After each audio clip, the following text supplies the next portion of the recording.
Les difficultés d'orthographe, à partir de quel âge on commence à les constater? Parce qu'on sait très bien qu'un tout petit enfant va faire des fautes, c'est absolument naturel. Oui, vu la difficulté. À quel moment on commence à dire qu'il y a un problème?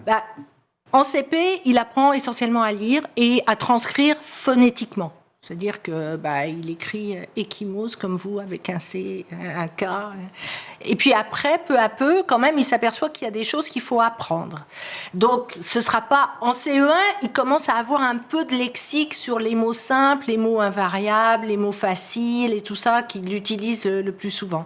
L'orthographe, ça s'apprend un peu toute la vie, quoi. Oui, c'est ça. Parce qu'après, vous avez du lexique plus professionnel. Ouais. Mais vous, à quel moment, puisque vous êtes orthophoniste, vous avez vu défiler les enfants, alors, pas du tout uniquement pour ces raisons-là dans votre cabinet, mais certains sont venus pour ces raisons-là.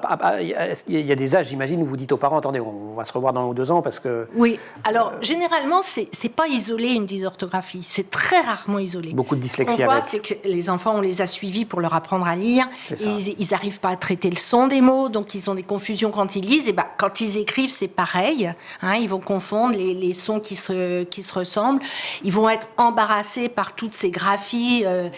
Combien il y a de façons d'écrire le son 1 ? Comment on peut savoir lequel? Oui, je prenais l'exemple en tout début d'émission sur vers. Voilà, c'est ça. Alors vers, c'est des mots. C'est complexe. Pareil. Vous avez raison. Par exemple, dans peinture, pourquoi ça s'écrit pas le même que dans lapin? Oui, c'est ça. Ça s'écrit pas pareil, quoi. Ouais.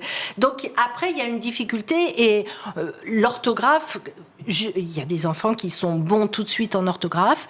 Il y a des mauvais orthographieurs qui le resteront sans être pour autant dysorthographiques au sens de la pathologie dont on parle. Et puis, il faut compter le primaire pour apprendre un petit peu tout ça.